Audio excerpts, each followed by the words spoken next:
నేను ఛానల్కి లైక్ అడగట్లా, సబ్స్క్రైబ్ అడగట్లా. మీ డేట్ ఆఫ్ బర్త్ని కామెంట్ చేయండి, చాలా ఇంపార్టెంట్ ఇది. నవంబర్ నెలలో 4 నెలల రాశి వారికి అద్భుతమైన ప్రయోజనాలు చేకూరబోతున్నాయి. ప్రస్తుతం బుధగ్రహం వృశ్చిక రాశిలో సంచరిస్తుంది. అయితే ఈ గ్రహం నవంబర్ 29న తులరాశిలోకి పయనమవుతాడు. అప్పటికే అదే రాశిలో శని కూడా మీనరాశిలో ఉంటూ వక్ర నుంచి సాధారణ స్థితికి వస్తాడు. దీన్ని శని బుధగ్రహాల అలాగే గతి కలయిక జరగబోతోంది. 12 రాశుల వారి మీద దీని ప్రభావం చూపిస్తుంది.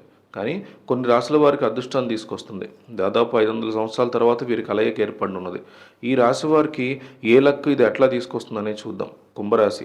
శని బుధగ్రహం ఒకే మార్గంలోకి రావడం వల్ల కుంభరాశి వారికి కార్యాలయాల్లో కీర్తి ప్రతిష్టలు పెరిగే ఛాన్స్ ఉంది. పెట్టుబడులు లాభదాయకరంగా ఉంటాయి. ఇంటా బయట సంతోషకర వాతావరణం నెలకొంటుంది. మిథున రాశి వారికి నవంబర్ నెల పట్టిందల్లా బంగారమే కానుంది. వీరు అనుకూల మార్గాల ద్వారా ఆదాయాన్ని సంపాదించుకుంటారు.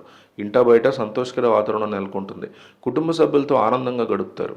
మకర రాశి వారికి శని బుధగ్రహం ఒకే మార్గంలో రావడం వల్ల అద్భుతమైన ప్రయోజనాలు చేకూరుతాయి.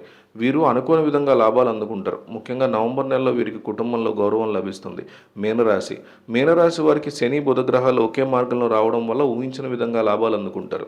వీరు అనుకున్నటువంటి పనిని సంయమనంగా పాటిస్తారు, చేస్తారు. ఇంటా బయట సంతోషకర వాతావరణం ఖచ్చితంగా నెలకొనే పరిస్థితుంది. మరోపక్క నవంబర్ 29, 30, డిసెంబర్ 1 తేదీల్లో చంద్రుడు మీనరాశిలో సంచారం చేయడం జరుగుతోంది.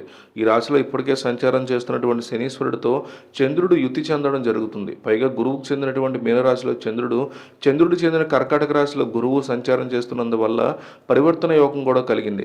ఈ విధమైన గ్రహ మార్పుల వల్ల కొన్ని రాశులు తప్పకుండా మహాభాగ్య యోగం కలుగుతుంది. వృషభం, మిథునం, కర్కాటకం, కన్య, వృశ్చికం, మీనరాశులు అనేక విధాల అదృష్టాన్ని పొందుతాయి. వృషభ రాశి. ఈ రాశికి లాభస్థానంలో యుతి చెందినటువంటి శని చంద్రుడు ఉచ్చగురువు చూడడం, చంద్రుడితో పరివర్తన చెందడం వల్ల ఈ రాశి వారికి అనేక విధాలుగా సిరి సంపదలు వృద్ధి చెందుతాయి. అనేక మార్గాల్లో ఆదాయం ఇబ్బడి ముబ్బడిగా పెరుగుతుంది. ఆస్తులు కలిసి వస్తాయి. ఆస్తి వివాదాలు అనుకూలంగా పరిష్కారం అవుతాయి. ఉద్యోగంలో జీతభత్యాలు, వృత్తి వ్యాపారాల్లో రాబడి వృద్ధి చెందుతాయి. కుటుంబ జీవితం హ్యాపీగా సాగిపోతుంది. సంతాన ప్రాప్తికి అవకాశం ఉంది. మిథున రాశి. ఈ రాశికి దశమ స్థానంలో శని చంద్రులు కలవడం, ఆ యుతిని ఉచ్చగురువు ధనస్థానం నుంచి వీక్షించడం వల్ల ఉద్యోగంలో పదోన్నతికి, జీతభత్యాలు అంచనాలకు మించి పెరగడానికి అవకాశం ఉంది. వృత్తి వ్యాపారాల్లో యాక్టివిటీ బాగా పెరిగి లాభాలు వృద్ధి చెందుతాయి. ఉన్నత స్థాయి వారితో సన్నిహిత సంబంధాలు ఏర్పడతాయి. ఆదాయం బాగా పెరుగుతుంది. సొంత ఇంటి ప్రయత్నాలు నెరవేరుతాయి. ఆరోగ్యం బాగా కుదుటపడుతుంది. ప్రముఖులతో పరిచయాలు ఏర్పడతాయి. కర్కాటక రాశి. రాశినాథుడు చంద్రుడు భాగ్యస్థానంలో శనీశ్వరుడితో కలగడం పాటు ఉచ్చగురువుతో పరివర్తన చెందడం వల్ల ఊహించిన విధంగా రాజపూజ్యాలు కలుగుతాయి. ఒక ప్రముఖుడిగా గుర్తింపు పొందే అవకాశం ఉంది.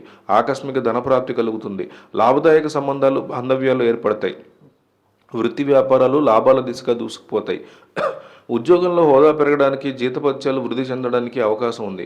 నిరుద్యోగులకి విదేశీ ఆఫర్లు అందుతాయి. కన్యరాశి. ఈ రాశికి సప్తమ స్థానంలో ఉన్న శనితో చంద్రుడు యుతి చెందడం, లాభస్థానం నుంచి గురువు దాన్ని చూడడం వల్ల విదేశీ అవకాశాలు కలిసి వస్తాయి. మనసులోని కోరికలు చాలా వరకు నెరవేరే అవకాశం ఉంది. నిరుద్యోగులకి, ఉద్యోగులకి విదేశీ ఆఫర్లు అందుతాయి. పెళ్లి ప్రయత్నాల్లో విదేశీ సంబంధం ఖాయమవుతుంది. తండ్రి నుంచి ఆస్తిపాస్తులు లేదా సంపద కలిసి వస్తాయి. పట్టిందల్లా బంగారం అవుతుంది. వృత్తి, ఉద్యోగ వ్యాపారాల్లో బాగా పురోగతి చెందే అవకాశం కనిపిస్తోంది.